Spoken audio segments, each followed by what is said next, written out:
بھی اتار دیتے اور مردے بھی ان سے گفتگو کرنے لگتے اور ہم سب چیزوں کو ان کے سامنے لاموجود بھی کر دیتے تو بھی یہ ایمان لانے والے نہ تھے، مگر یہ کہ اللہ چاہے۔ بات یہ ہے کہ یہ اکثر نادان ہے۔ اور اسی طرح ہم نے شیطان سیرت انسانوں اور جنوں کو ہر پیغمبر کا دشمن بنا دیا تھا۔ وہ دھوکہ دینے کے لیے ایک دوسرے کے دل میں ملمہ کی ہوئی باتیں ڈالتے رہتے تھے، اور اگر تمہارا پروردگار چاہتا تو وہ ایسا نہ کرتے۔ سو ان کو اور جو کچھ یہ افترا کرتے ہیں اسے چھوڑ دو۔ اور وہ ایسے کام اس لیے بھی کرتے تھے کہ جو لوگ آخرت پر ایمان نہیں رکھتے ان کے دل ان کی باتوں پر مائل ہوں اور وہ انہیں پسند کریں، اور جو کام وہ کرتے تھے وہی کرنے لگے۔ کہو کیا میں اللہ کے سوا اور منصف تلاش کروں، حالانکہ اس نے تمہاری طرف صاف مضامین والی کتاب بھیجی ہے، اور جن لوگوں کو ہم نے کتاب یعنی تورات دی ہے وہ جانتے ہیں کہ یہ تمہارے پروردگار کی طرف سے برحق نازل ہوئی ہے۔ سو تم ہرگز شک کرنے والوں میں نہ ہونا، اور تمہارے پروردگار کی باتیں سچائی اور انصاف میں پوری ہیں، اس کی باتوں کو کوئی بدلنے والا نہیں، اور وہ سنتا ہے، جانتا ہے۔ اور اکثر لوگ جو زمین پر آباد ہیں گمراہ ہیں، اگر تم ان کا کہا مان لو گے تو وہ تمہیں اللہ کا رستہ بھلا دیں گے۔ یہ محض گمان کے پیچھے چلتے اور نرے اٹکل کے تیر چلاتے ہیں۔ تمہارا پروردگار ان لوگوں کو خوب جانتا ہے جو اس کے رستے سے بھٹکے ہوئے ہیں، اور ان سے بھی خوب واقف ہے جو رستے پر چل رہے ہیں۔ سو جس چیز پر ذبح کے وقت اللہ کا نام لیا جائے، اگر تم اس کی آیتوں پر ایمان رکھتے ہو تو اسے کھا لیا کرو۔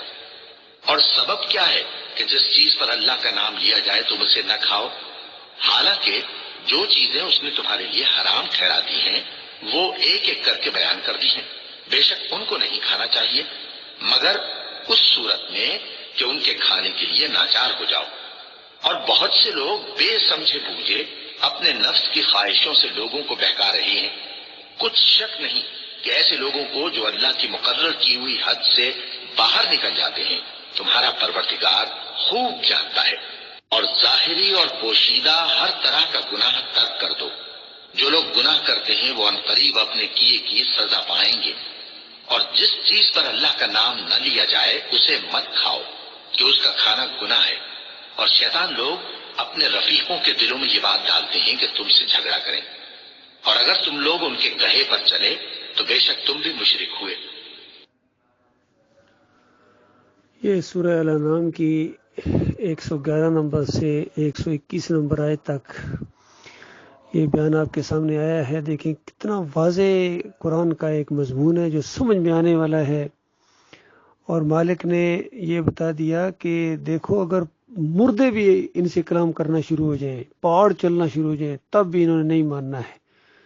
اور یہ چونکہ چھوٹ کا ایک منصوبہ ہے اور اللہ تعالیٰ نے یہ امتحان لیا ہے انسانیت سے، اور یہ ٹیسٹنگ پیریڈ ہے دنیا، اور اگر اللہ نہ چاہتا تو یہ نہ کرتے، لیکن چونکہ اللہ نے چھوٹ دی ہوئی ہے، ڈھیل دی ہوئی ہے، تو ان کو کرنے کا موقع ملا ہے۔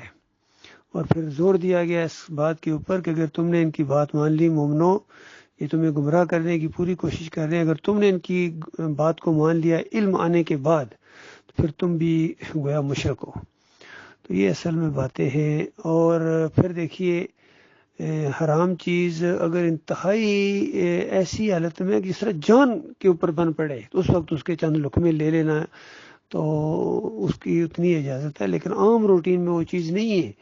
جس طرح بھی یہ ایک مضمون ہمارا ڈسکس ہو رہا تھا کہ ایسے موقع کے اوپر صحابہ کرام نے وہ کچھ بکریاں ان سے لے لیں جہاں اگر وہ کھانے پینے کی چیزیں نہ ملتی تو وہاں وہ موت واقع ہونی تھی، ایسی جگہ تھی کہیں اور سے تو کھانا مل نہیں سکتا تھا۔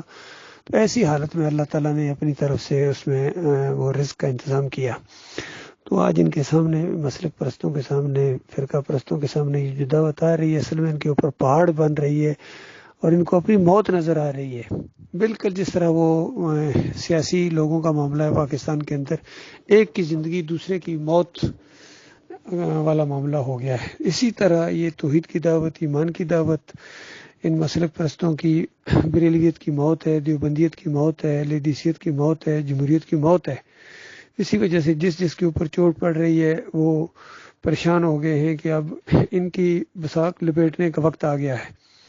اب یہ سارے کفر و شرک کے جو دائی گزرے ہیں ان کی بھی خبر دی گئی ہے کہ یہ بے ایمان گزرے ہیں، یہ طاغوت گزرے ہیں، چاہے تمہارے سروں کے تاج ہوں لیکن اللہ کی بارگاہ سے راندے ہیں، اور چاہے یہ موجودہ جتنے مسلک ہوں، یہ پیٹ ان کا دین کے ساتھ لگا ہوا ہے، یہ دکاندار ہیں، یہ دیندار نہیں ہیں، یہ بات کھلتی جا رہی ہے، یہ دعوت اٹھ پڑی ہے، اس وجہ سے یہ بہت زیادہ ایکٹیو ہو گئے مولوی لوگ اور مسلک پرست لوگ خاص کر۔